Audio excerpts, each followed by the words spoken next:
வணக்கம் உறவுகளே, அனைவருக்கும் இனிய மாலை வணக்கம். இந்த வீடியோ பார்க்குற எல்லாருமே ஹாப்பி அண்ட் ஹெல்த்தியாக இருப்பீங்கன்னு நம்புகிறேன்.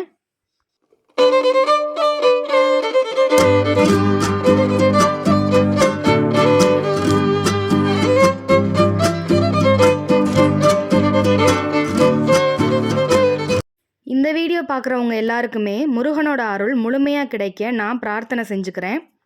இந்த வீடியோ உங்களுக்கு பிடிச்சிருந்துச்சுன்னா எனக்கு லைக் அண்ட் சப்ஸ்கிரைப் பண்ணுங்கள். உங்களோட ஒவ்வொரு லைக்கும் சப்ஸ்கிரைபும் என்னை அடுத்தடுத்த வீடியோ போட மோட்டிவேட் பண்ணும். வேலுண்டு வினையில்லை, மயிலுண்டு பயமில்லை, குகனுண்டு குறைவில்லை, கந்தனுண்டு கவலை இல்லை, செப்பிய நாவை செவ்வேல் காக்க, பேசிய வாய்தனை பெருவேல் காக்க. வெற்றிவேல் முருகனுக்கு அரோகரா. இந்த வீடியோவில் நம்ம என்ன பார்க்க போகிறோன்னா, நான் சொல்கிற இந்த முறைப்படி இன்றைக்கி நீங்கள் தீபம் ஏற்றுனீங்கன்னா உங்கள் வாழ்க்கையில் இருக்க அனைத்து பிரச்சனைகளுமே தீரும். அது எந்த பிரச்சனையாக இருந்தாலும் பரவாயில்ல. உடல் ஆரோக்கியம் சரியாகும், பண வரவு அதிகரிக்கும், கடன் தொல்லை நீக்கும். இந்த மாதிரி உங்களுக்கு எப்பேற்பட்ட பிரச்சனை இருந்தாலும் இந்த ஒரு தீபம் அந்த அனைத்து பிரச்சனைகளையுமே சரியாக்கிவிடும். இன்று 12/2/2025 புதன்கிழமை, தை மாதத்தில் வர்ற கடைசி நாளும் இந்த நாள் கூட பௌர்ணமி திதியும் சேர்ந்து வர்றதுனால இந்த நாள் மிகவும் சிறப்பான நாள். இந்த தை பௌர்ணமி நேற்று மாலை 6:34 ஸ்டார்ட் ஆகி இன்னைக்கு இரவு 7:35 மணி வரை நீடிக்கிறது. அதனால இந்த நாள் மிகவும் சிறப்பான நாள் என்பதால் இந்த தீபத்தை நீங்கள் ஏற்றுறது மிக மிக சிறப்பான பலன்களை உங்களுக்கு பெற்றுத்தரும். இந்த தை மாதம் முருகப்பெருமானுக்கு மிகவும் உகந்த நாள் என்பதால் இந்த தீபத்தை நம்ம முருகப்பெருமானை வேண்டி தான் ஏற்ற போகிறோம். அதுக்கு தேவையான அனைத்து பொருட்களையுமே முதல்லையே நீங்கள் எடுத்து வச்சுட்டு அதுக்கப்புறம்தான் இந்த தீபம் ஏற்றுறதுக்கு நம்ம ஸ்டார்ட் பண்ணணும். இது நான்வெஜ் சாப்பிட்ருந்தாலும், காலையில் நீங்கள் நான்வெஜ் சாப்பிட்ருந்தாலும் நீங்கள் மாலை நேரத்தில் குளிச்சுட்டு இந்த தீபத்தை நீங்கள் ஏற்றுனீங்கன்னா முழு பலனும் உங்களுக்கு கிடைக்கும். இதை பெண்கள் ஏற்றுவது மிகவும் சிறப்பான பலன்களை தரும். ஆண்கள் ஏற்றுவதை விட பெண்கள் ஏற்றுவது மிகவும் சிறப்பான பலன்களை பெற்றுத்தரும். இந்த தீபம் நீங்கள் ஏற்றும்போது குளிச்சுட்டு அதுக்கப்புறம் தான் இந்த தீபமே நீங்கள் போடணும். அடுத்து இந்த தீபம் ஏற்றுவதற்கு உகந்த நேரம்னு பார்த்தீங்கன்னா மாலை 6 மணிலிருந்து 7:35 மணி வரைக்கும் இந்த தீபம் ஏற்றலாம். உங்களுக்கு ஒரு டவுட் வரும், இன்னைக்கு முழுக்கவே பௌர்ணமி தானே, அப்போ நம்ம இந்த தீபத்தை எப்போ வேணால் ஏற்றலாம்ல அப்படின்னு நீங்கள் கேட்டிங்கன்னா, சூரியன் மறைஞ்சு குளிர்ந்த நேரத்தில் தான் இந்த தீபத்தை ஏற்றுவதற்கு சரியான நேரம். அப்போ தான் அது நமக்கு முழு பலனையும் தரும் என்பதால் தான் இந்த நேரத்தை நம்ம பயன்படுத்திக்கிறணும். அந்த நேரத்தில் தான் சந்திர பகவான் முழுமையாக நமக்கு காட்சி தருவார்.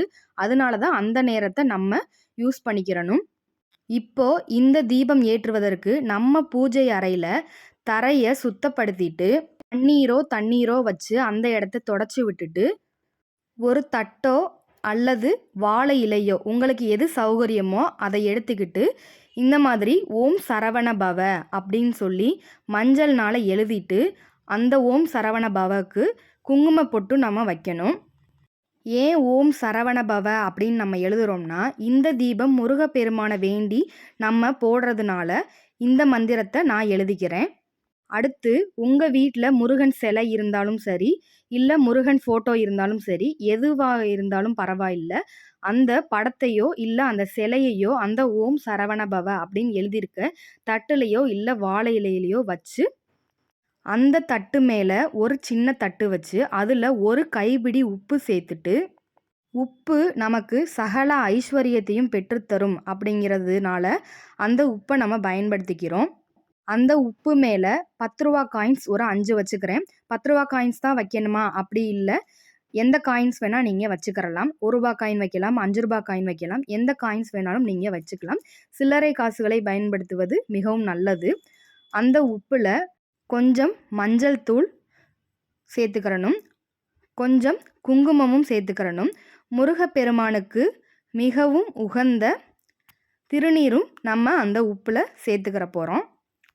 இப்படி திருநீர் வைத்து நம்ம பூஜை செய்கிறப்ப நமக்கு உடல் ஆரோக்கியம் மேம்படும் அப்படிங்கிறதுனால தான் திருநீர் நம்ம சேர்த்துக்கிறோம்.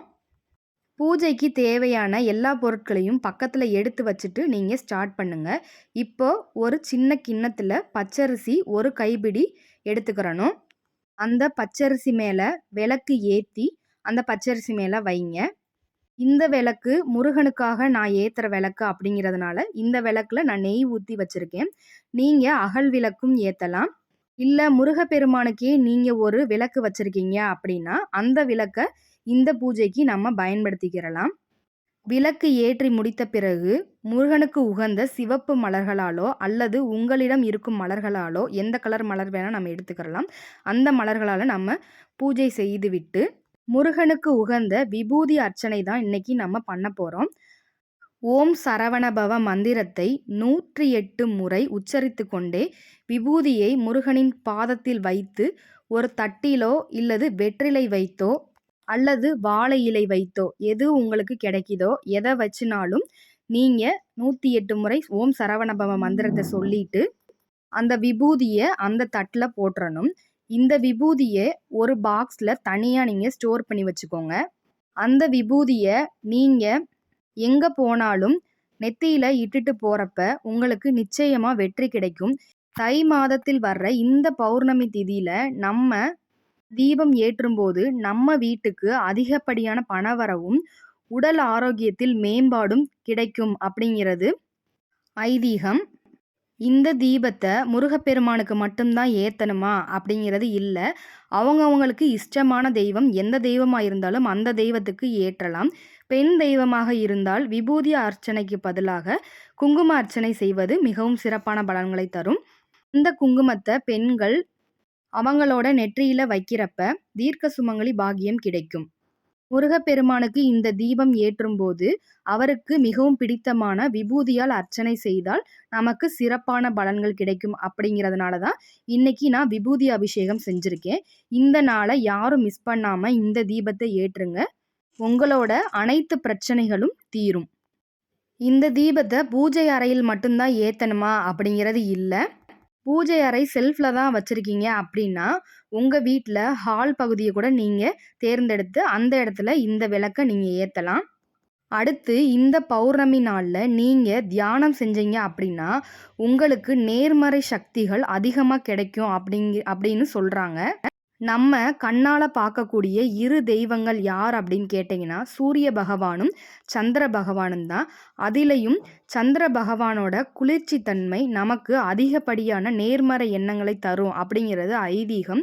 அதனால இந்த நாளில் தியானம் செஞ்சீங்க அப்படின்னா உங்களோட இஷ்ட தெய்வங்கள் கூட நீங்கள் நேரடியாக கனெக்ட் பண்ணலாம். அப்படிங்கிறதுக்காகத்தான் தியானம் பண்ண சொல்கிறாங்க. தியானம் பண்ணுறதுனால ஒரு விதமான மன நிம்மதியும் மன அமைதியும் நமக்கு கிடைக்கும். தியானம் பண்ணுறதுனால அடுத்தவர்களோட சூழ்நிலையை புரிஞ்சுக்கிறதுக்கான பக்குவம் நமக்கு கிடைக்கும். அதனால முடிஞ்சவங்க தியானம் செய்யுங்க. இந்த தியானம் செய்கிறதுக்கு நீங்கள் அமைதியான இடத்த தேர்ந்தெடுத்துக்கோங்க. அந்த இடம் திறந்த வெளி பகுதியாக இருந்தால் மிகவும் சிறப்பு. ஏன்னா இன்னைக்கு பௌர்ணமி அப்படிங்கிறதுனால சந்திர பகவானோட ஒளிக்கதிர்கள் நம்ம மேலே படுறது மிக மிக சிறப்பு. அதனால திறந்த வெளி பகுதி உங்கள் வீட்டில் இருக்க மொட்டை மாடி பகுதியில் போய் நீங்கள் தியானம் செஞ்சீங்க அப்படின்னா சந்திர பகவானுடைய முழு ஆற்றலையும் நீங்கள் பெற முடியும். அது ஒரு விதமான மன மகிழ்ச்சியையும் நமக்கு தரும், மன அமைதியையும் தரும், மன நிம்மதியையும் தரும். இந்த பௌர்ணமி நாளில் இந்த தீபத்தை ஏற்றும் அனைத்து பக்தர்களுக்கும் முருகப்பெருமானின் அருள் முழுமையாக கிடைக்க நான் பிரார்த்தனை செஞ்சுக்கிறேன். நீங்கள் எந்த விஷயத்துக்காக இந்த தீபத்தை ஏற்றுறீங்களோ அந்த விஷயம் அனைத்தையும் முருகப்பெருமான் நிச்சயமாக நடத்தி கொடுப்பார். இந்த வீடியோ உங்களுக்கு பிடிச்சிருந்துச்சுன்னா எனக்கு லைக் அண்ட் சப்ஸ்கிரைப் பண்ணுங்கள். உங்களோட ஒவ்வொரு லைக்கும் சப்ஸ்கிரைபும் என்னை அடுத்தடுத்த வீடியோ போட மோட்டிவேட் பண்ணும். இந்த வீடியோ உங்களுக்கு தெரிஞ்சவங்களுக்கும் பயனுள்ளதாக இருக்கணும்னு நீங்கள் நினச்சிங்கன்னா உங்களுக்கு தெரிஞ்சவங்க எல்லாருக்கும் இந்த வீடியோவை ஷேர் பண்ணி விடுங்க. வெற்றிவேல் முருகனுக்கு அரோகரா. அடுத்த வீடியோவில் சந்திப்போம். நன்றி உறவுகளே.